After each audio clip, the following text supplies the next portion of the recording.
know once the presidency leaves the north, it's over for them. They know that very well. It doesn't matter where he goes to. If he goes to Middle Belt, they are finished. If he goes to the west, it's finished.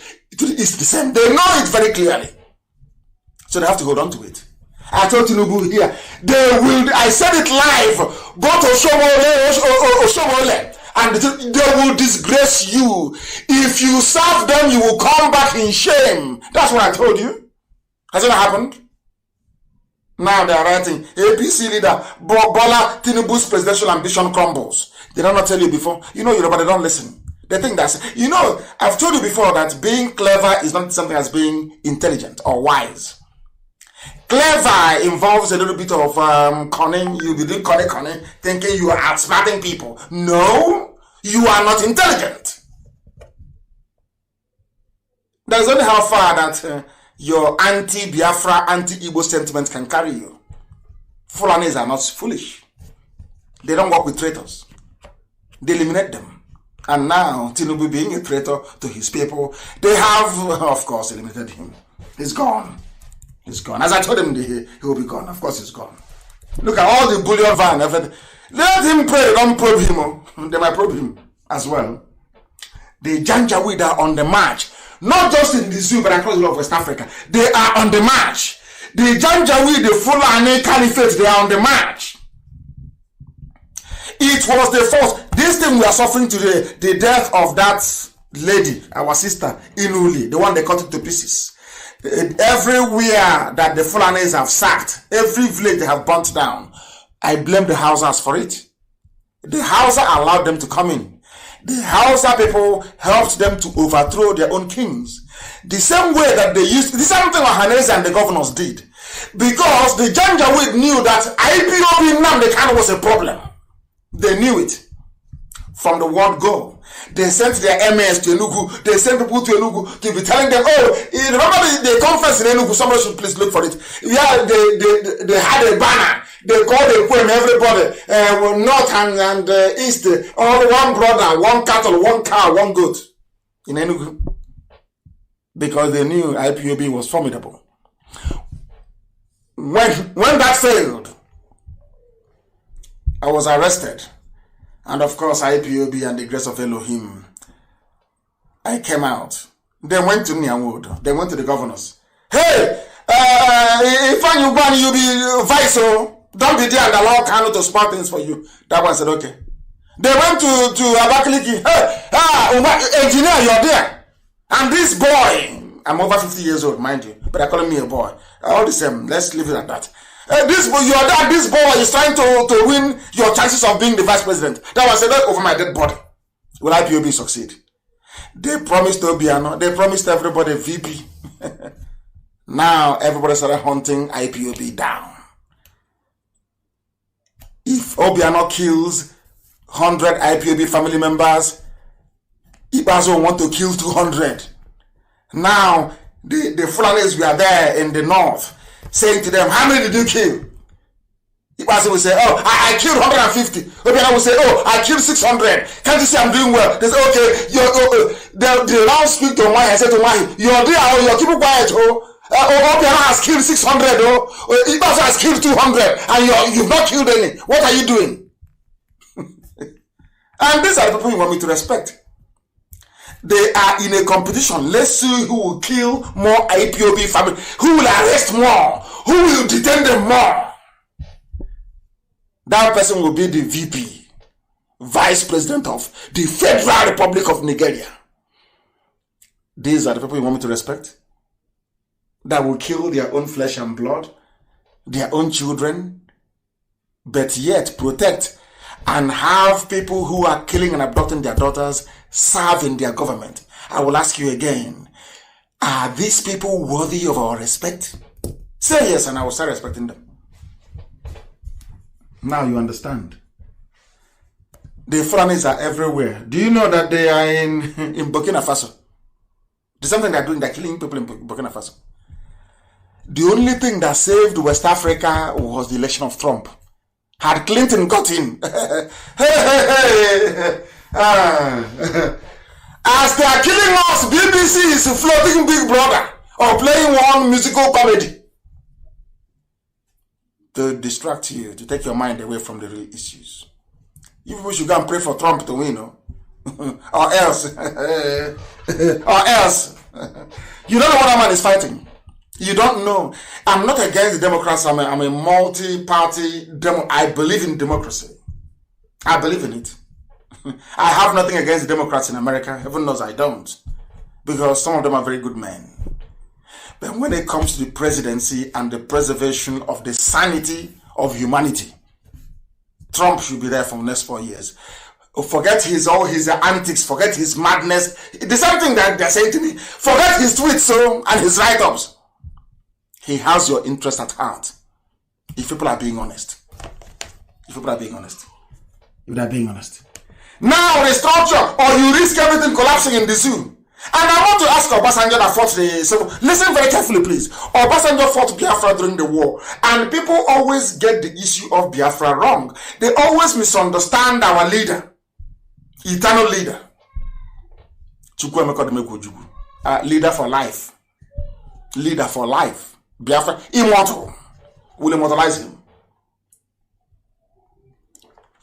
You know, when you read your history textbooks, they'll tell you Ojukwu seceded. Ojukwu broke away. That's what they tell you. And you know, the British, they know I'm very smart. I'm very intelligent. They know that very well. I'm not promoting myself, but they know I am. I asked them a very simple question. I said to them, all of you are now saying, oh, IPOB, can you drop your agitation and accept one Nigeria, and then you can restructure? And I asked them, the British government, what did Ojukwu negotiate with Gowon in Aburi? Was that on structuring or restructuring? They said it's restructuring. Then why did you advise Gowon not to go with it? And the discussion ended. You see? Do you see why they hate us? You know, they hate people. Oh my goodness. Maybe that's where the Yorubas inherited it from. They hate us, my God. Britain hates us. They despise us, I'm telling you. If Britain can snap their finger like this and every Igbo person will be dead, they will do it. I'm telling you the truth. There are good ones amongst them. After all, Karamonde is British.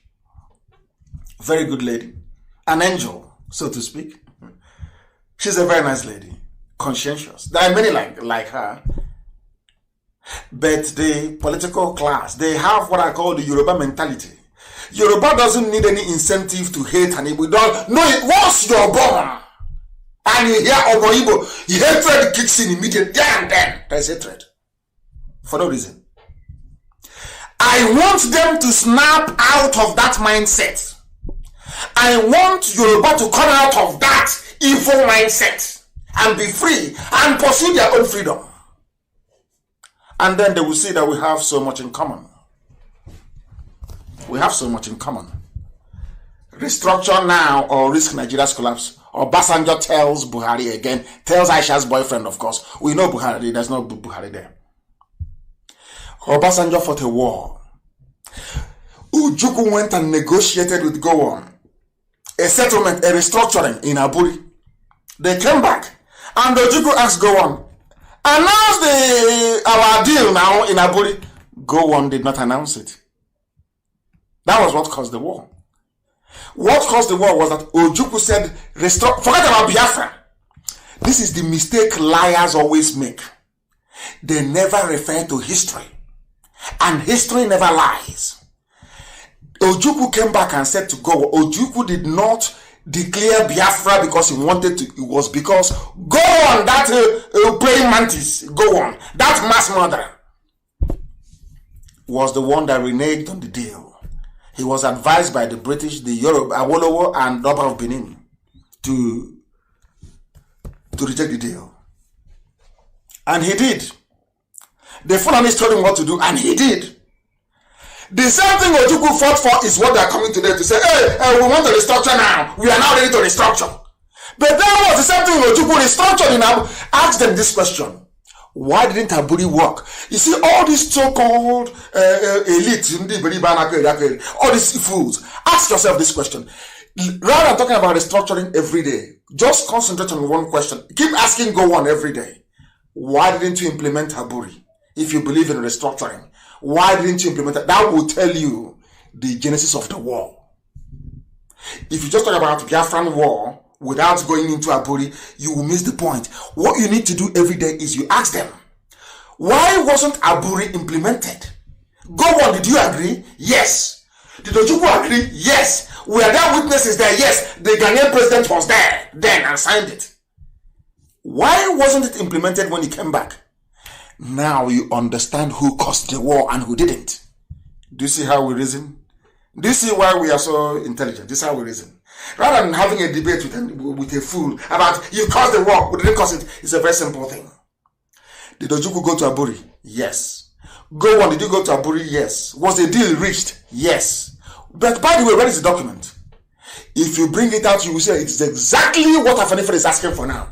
Exactly what Pandev is asking for now. Exactly what Ohanese wants now. Then why did you go to war? And then let one of them come. You people should pray, and there should be prayer and fasting. I don't want to debate. I want to debate two people from the zoo. If you feel you are intelligent, next week Friday, the lines are open. Challenge me by writing, make it public. And then you will see what will happen to you. Now they've been lying to you all your lives. Ojukwu declared Biafra. Biafra seceded. Nobody told you that Ojukwu went to Aburi and agreed a confederation, a restructured Nigeria. It was British that said no. Because Britain doesn't want anything that will make, hey, no. Once no, Britain, no. No, never. For you to, any measure, I'm not even surprised. Obasanjo is saying, Obasanjo, did you not close Iguacha Seaport? Obasanjo, who stopped stockfish from coming into Aba? Obasanjo, who stopped Okreka hand loading from coming into Aba? Obasanjo, who stopped Abreba people from selling textiles in Aba? The same Obasanjo, Yoruba man. You people are afraid of the truth. That is why your lives never improve. I will tell you the truth. I don't get Obasanjo now, but he's calling for restructuring when he was the one of the people that put the zoo in the mess he's in. If you don't know, let me tell you. We are live and direct. The time now is precisely a minute past 9 p.m. in Biafra land, and we shall be bringing the program to a close very, very shortly. There are so many things that I want to talk about, but I couldn't possibly continue. I just want to leave you with the things that I've talked to you about today. The deaths are everywhere. Please, can you publish them? These are the pictures of dead people. Almost how many people shot dead? There's a tweet a few days ago. Federal SARS of Fulani killed 7 of their fellow policemen in Bayelsa State. And the Inspector General of Police of the zoo never uttered a word. Not one single word was said about that. Not one single word. So many things to say, so many things to cover. But we shall continue to do that on Wednesday. And I want to thank each and every one of you that listen to us this evening. I'm sure the whole nonsensical debate about insult on insult, you cannot understand why we do things the way we do them. And I will endeavor to bring this very lady along with me on Wednesday for the program. We couldn't connect her this evening. The lady that her daughter was taken and left with her grandchild, a 22-year-old girl, was taken by Fulani people. The reason why they took her is because we are in a place called One Nigeria, a Niger territory, a zoo. If Biafra were to be on its own, this family will have their daughter and those children will have their mother with them. That is why we look for Biafra. That is why we do what we do. That is why we don't compromise. That is why we don't give an inch. That is why we know that every saboteur will fall. Every traitor will fall. And Biafra shall rise as intended by the Most High Elohim. I thank all of you very much for listening to us this very evening. And as always, this place is not just a cathedral, it's not a citadel. Here is where we worship. Because for a simple reason, that Biafra is a religion. To us, Biafra is a religion, and here on radio, Biafra is where we worship, because the Most High Elohim, is our God. We don't worship idol. I don't worship idol. Over my dead, never ever. And that's why Biafra will come in our time. For that simple thing, for keeping the first commandment of the Most High God. Thou shalt not have any other God beside me, before me. That is why Biafra will come. And by the time we are gone, they will wish we had lived forever. I thank you all very much for listening. And I say what I say because I love you, not because I hate you. I want you to change. From me, from here, it is good evening.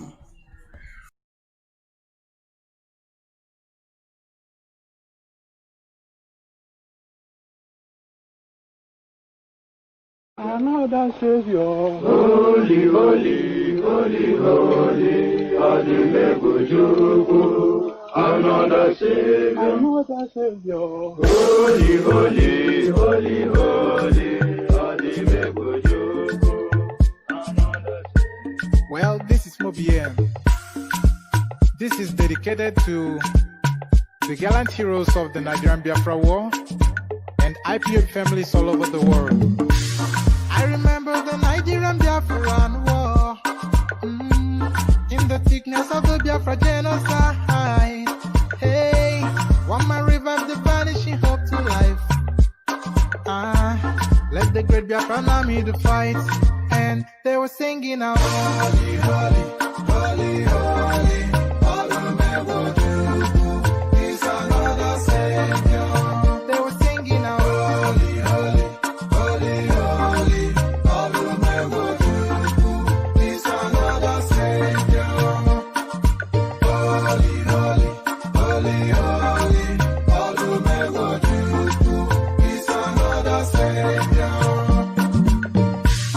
Many years after the genocide, whoa, yet another great leader has risen up now.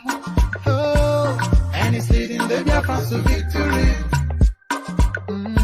Inyamadika yabika kwa namno wao. Hey, anamekele mazuche mefo. Mwanemo, it's an honor having you on board. When I'm singing along, holy, holy, holy, holy, Nnamdi Kanu is another Savior. Just sing along, holy, holy, holy, holy, Nnamdi Kanu is another Savior. When I sing along, holy, holy, holy, holy, holy, holy, holy, Kanu is another Savior. Getting moving right and getting moving faster now. Holy, holy, holy, holy, Nnamdi Kanu is another Savior. Holy, holy, getting moving right, moving faster, never freedom. Is another Savior. Yeah, for freedom. Holy, holy, holy, holy, Nnamdi Kanu is another Savior.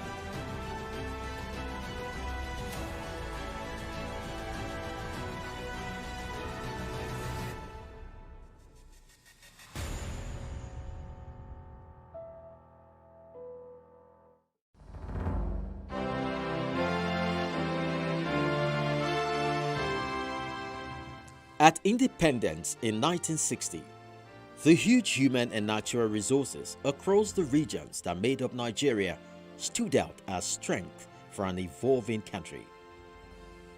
But these were soon to be tested in what many now refer to as one of the bloodiest civil wars in history.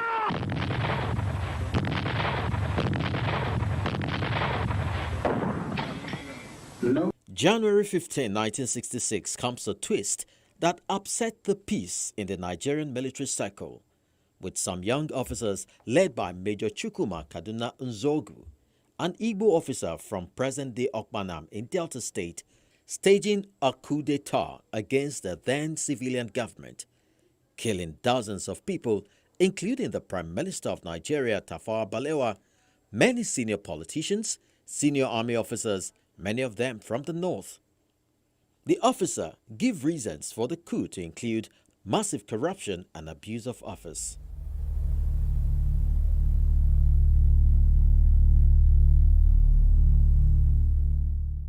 General Johnson Aguiyi Ironsi, who was the most ranking military officer, then assumes office. July 1966, the counter-coup which cut short the regime of General Ironsi, and then the emergence of Lieutenant Colonel Yakubu Gowon.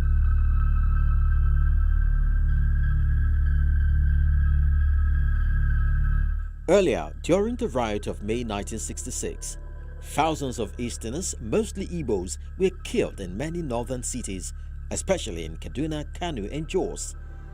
The coming of Gowon to power did not stop the systematic killings. Such was the horror that attended Gowon's early days in office.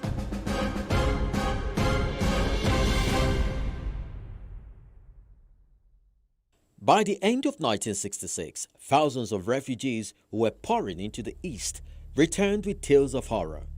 A decision was then taken that soldiers and civilians should return to their region of origin. At a summit in Benin, the permanent secretaries presented a paper to Gowon that all the 4 regional military governors be replaced and new regions created to form 12 states in the federating unit. Although Ojukwu was absent at the meeting, he rejected the outcome and declared the Republic of Biafra.